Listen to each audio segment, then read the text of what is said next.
వివిధ భారతి యూట్యూబ్ ప్రేక్షకులకు స్వాగతం, సుస్వాగతం. దురదృష్టి అను కోతి చెప్పిన సింహం తెలివి తక్కువ గాడిద కథను మనం ఇప్పుడు వినబోతున్నాం. ఆశయ బాధ్యతే లోకః అంటే ఆశ ప్రతివారిని బాధిస్తుంది అని అర్థం. ఒక అడవిలో ఒక సింహం జీవిస్తూ ఉండేది. అది వేటాడి తినగా మిగిలిన జంతువును తింటూ దాని వెనకే ఒక నక్క బ్రతుకుతూ ఉండేది. ఒకరోజు ఆ సింహం మదపట ఏనుగుతో తలపడగా ఆ పోరులో ఆ సింహానికి బాగా గాయాలు తగిలి మూలుగుతూ వచ్చి తన గుహలో ఓపిక లేక నీరసంతో ఒక మూల కూర్చుండిపోయింది.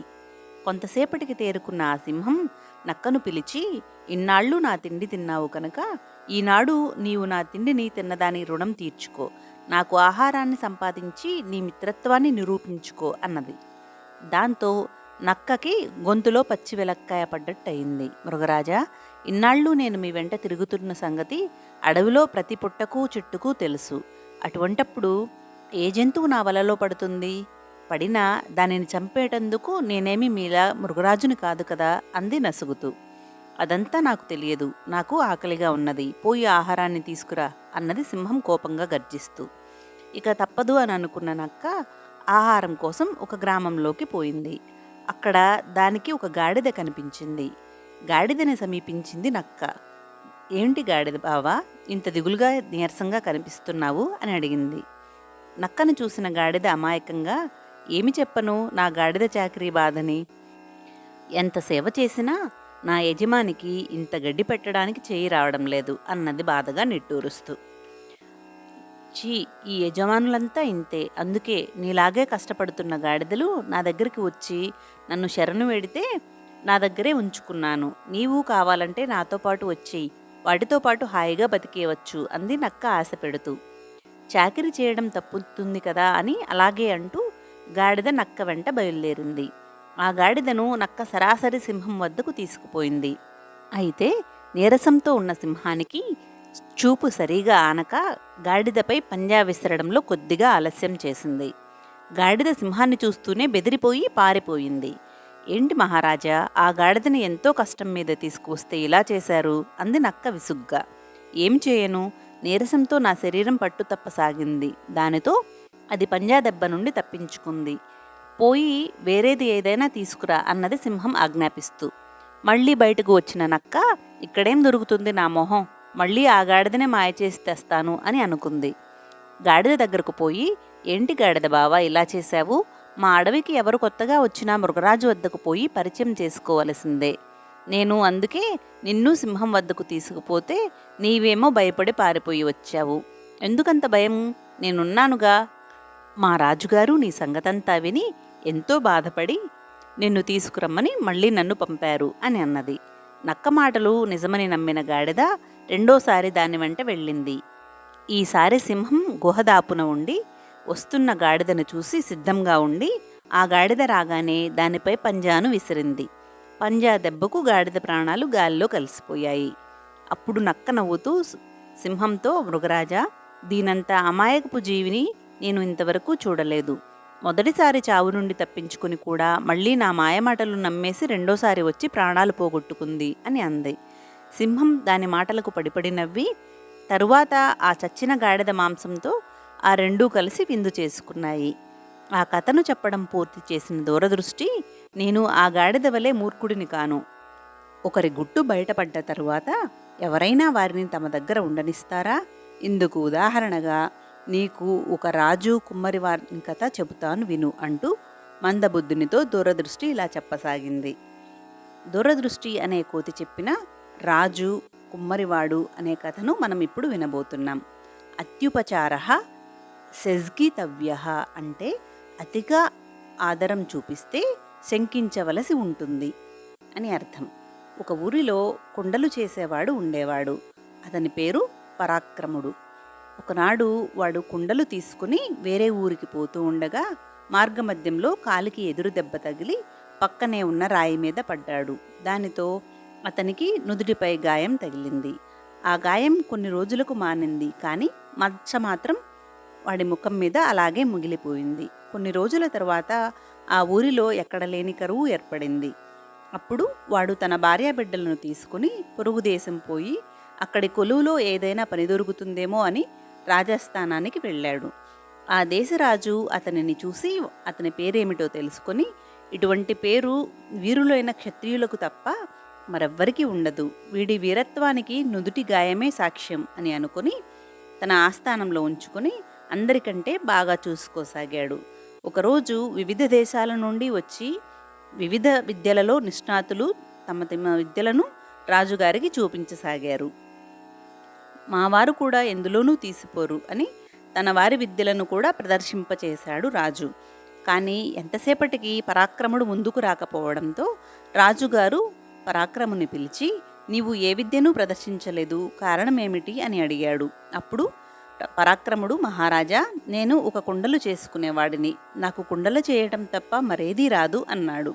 ఆ మాటలకి రాజుగారికి ఆగ్రహం వచ్చి, మరి ఇన్నాళ్ళు నాకు ఈ విషయం చెప్పలేదేమిరా, తక్షణమే నీవు ఇక్కడ నుండి పో, లేనిచో నీ వల్ల నాకు తలవంపులు అన్నాడు అసహనంగా. రాజుగారి మాటలకు పౌరుషం వచ్చిన పరాక్రముడు, రాజా, తమరి ఆజ్ఞ అయితే నేను ఏదో ఒక విద్యను ప్రదర్శిస్తాను అన్నాడు.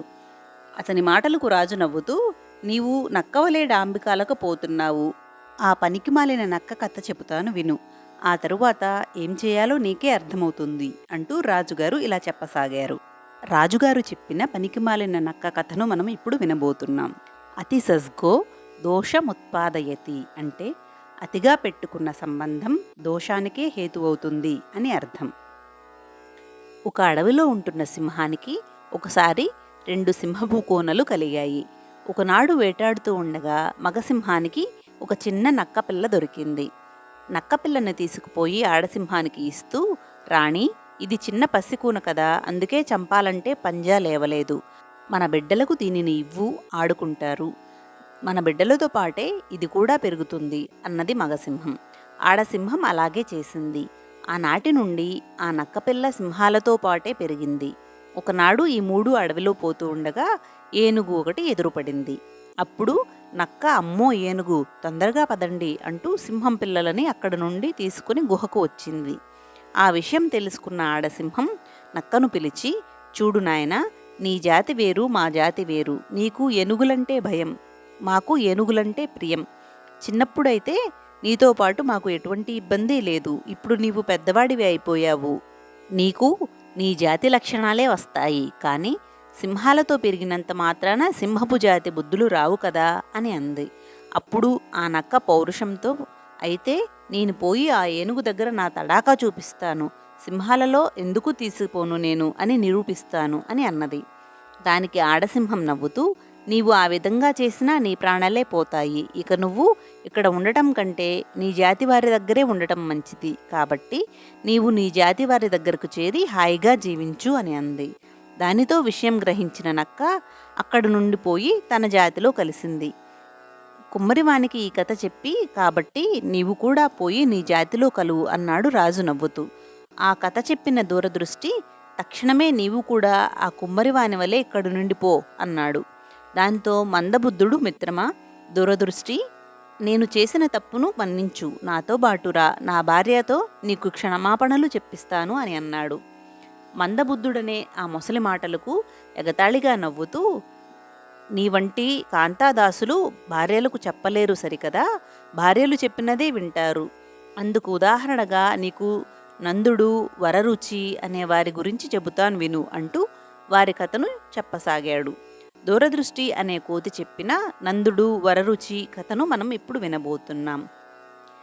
ఒకానొక మహాసామ్రాజ్యానికి అధిపతి నందుడు, అతడి మహామంత్రి వరరుచి. వాళ్ళిద్దరూ రాజకార్యంలో ఎటువంటి ప్రతిభా పాటవాలను చూపిస్తారో అంతగా తమ భార్యల వద్ద అడుగులకు మడుగులు ఒత్తేవారు. అనుక్షణం తమ భార్యలు ఏమి చెబితే అది వింటూ ఉండేవాళ్ళు. ఒకరోజు రాజ్యసభలో పని ఎక్కువగా ఉండి ఎక్కువసేపు అక్కడే ఉండిపోయారు మహారాజు, మహామంత్రి. ఆ మాత్రానికే అలక వహించారు ఆ గయ్యాళి భార్యలు ఇద్దరు. నందుడు అంతఃపురం చేరుకుంటూనే, రాణి, ఎందుకంత అలుక, మా ఆలస్యానికి కారణాన్ని వేగుల ద్వారా తెలియజేశాము కదా అని అన్నాడు. దానికి రాణిగారు, అదంతా నాకు తెలియదు, మీరు నా వద్దకు ఆలస్యంగా వచ్చారు కాబట్టి నా దరి చేరవద్దు అన్నది కోపంగా. అప్పుడు మహారాజు నందుడు భార్యకి బానిస అవుతూ, రాణి, నీవు ఏది చేయమంటే అది చేస్తాను అంటూ ఆమె పాదాల ముందు శిరస్సు వంచాడు. అప్పుడు రాణి తన భర్త రాజు అని కూడా చూడకుండా, అయితే మీరు ఈ రాత్రికి నా గుర్రము అని అతనిపై ఎక్కి అంతఃపురమంతా కలియతిరిగింది. నందుని స్థితి ఇలా ఉంటే వరరుచి పరిస్థితి ఇంకా ఘోరంగా ఉంది. భార్య అలుకకు కారణం తెలుసుకుని ఏం చేయమంటే అది చేస్తాను అని అన్నాడు మహామంత్రి. అయితే తక్షణమే పోయి గుండు చేయించుకుని నా వద్దకు రండి అని అన్నది మహామంత్రి భార్య. అయ్యో నా ముద్దుల భార్యామణి, నా తలబోడి అయితే అందరూ నన్ను వెటకారం చేస్తారు అని ఎంతగా చెప్పినా ఆవిడ వినలేదు. చివరకు ఆ మంత్రి మహాశయుడు తన గయ్యాళి భార్య మంకుపట్టుకి తన శిరోజాలనే కానుకగా ఇచ్చుకున్నాడు. మరుసటి రోజు రాజు మంత్రి ఇరువురు ఎదురుపడ్డారు. ఏంటి మహామంత్రి, మీ శిరస్సుపై వెంట్రుకలు మీ భార్యకు సమర్పించారా అన్నాడు నందుడు నవ్వుతూ. మరే, మహారాజు గుర్రం అయితే నేను తల బోడి అయ్యా అన్నాడు వరరుచి అంటూ దూరదృష్టి కథను పూర్తి చేసి, వారిలా నీవు కూడా భార్యాదాసుడివి, నీతో నాకు ఇక మాటలు అనవసరం, ఇక్కడి నుండి వెళ్ళు అన్నది దూరదృష్టి. అయ్యో, గుట్టుగా ఉంచవలసిన విషయాన్ని దీని ముందు వెళ్ళగక్కాను, ఇప్పుడు ఇది లేకుండా వెళితే ఎలా అని బాధపడసాగాడు మందబుద్ధి. అంతలో అక్కడికి ఒక నాగు వచ్చి, ఓ మందబుద్ధి, నీవు ఇక్కడ ఉన్నావా?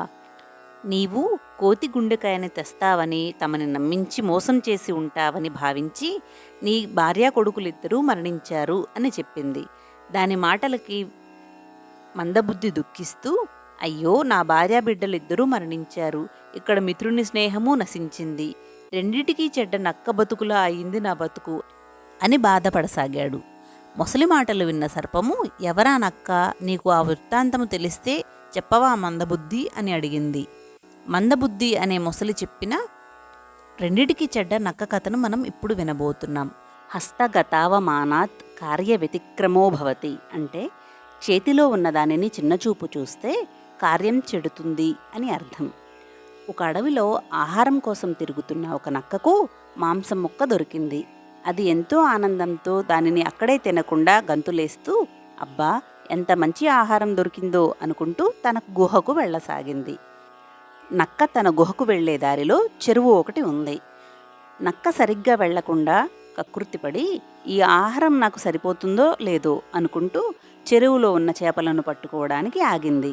అయితే నోటిలో ఉన్న మాంసం ముక్కతో చేపలను పట్టడం సాధ్యపడక మాంసం ముక్కని గట్టున ఉంచి చెరువులోకి వెళ్ళి చేపను పట్టడానికి ప్రయత్నించసాగింది నక్క. ఎంతసేపటికి నక్కకి చేపలు అందక, అనవసరంగా కష్టపడ్డాను, ఇక ఈ రోజుకు ఇంతే ప్రాప్తి, పోనీలే దొరికిన దానితో సరిపెట్టుకుంటానంటూ నది ఒడ్డుకు వచ్చి చూస్తే అక్కడ పెట్టిన మాంసపు మొక్క కనిపించలేదు. ఇంతలో రెక్కలు టపటపలాడుతున్న శబ్దం వినిపిస్తే పైకి చూసింది ఆ నక్క. అక్కడ చెట్టుపై ఒక గ్రద్ద ఆ మాంసముక్కను తింటూ కనిపించింది. దానిని చూసిన నక్క, అయ్యో రెండింటికి చెడ్డ రేవడిలా అయ్యానే అనుకుంటూ అక్కడ నుండి ఏడుస్తూ వెళ్ళిపోయింది. ఇది ఆ నక్క సంగతి అంటూ మందబుద్ధి పాముతో చెప్పింది. ఇంతలో ఒక చేప నీటిపై తేలుతూ అక్కడికి వచ్చి, ఓయ్ మందబుద్ధి, నీ భార్యా బిడ్డలు మరణించారని ఈ సర్పం నీకు చెప్పిందా? ఇప్పుడు నీకు ఇంకో దుర్వార్త చెప్పబోతున్నా. అదేమిటంటే, మరొక మొసలి నీ చోటును ఆక్రమించుకున్నది, నీకు కష్టాల మీద కష్టాలు వచ్చి పడ్డాయి అన్నది జాలితో. అప్పుడు మందబుద్ధి, అయ్యో నా నివాసము పోయి నా భార్యాబిడ్డలు పోతే నేను ఏ విధంగా బతకాలో నాకు తెలియడం లేదు. ఓ వానరమిత్రమా, నా దుఃఖము తీరే మార్గము నాకు తెలుపు అన్నది దూరదృష్టిని చూస్తూ. దానికి మౌనం వహించిన దూరదృష్టిని చూసి, ఓయి వానరోత్తమా, నీ మిత్రుడు అంతగా అడుగుతుంటే మాట్లాడవేం అన్నది చేప. మూర్ఖులకు ఎవరి సలహాలు నచ్చవు, ఎవరి అభివృద్ధి అయినా వినాశనమైనా వారి చేతుల్లోనే ఉంటుంది. ఇలాగే ఒక మూర్ఖపు ఉంటే తన నాశనాన్ని తనే కొని తెచ్చుకుంది అన్నది దూరదృష్టి. ఎవరా మూర్ఖపు ఉంటే ఏమా కథ అని కుతూహలంగా అడిగాయి సర్పము చేప రెండు. మిగిలిన కథలను తరువాయి భాగంలో కొనసాగిద్దాం. సర్వే జనా సుఖినో భవంతు, లోకా సమస్తా సుఖినో భవంతు. ఓం శాంతి శాంతి శాంతి.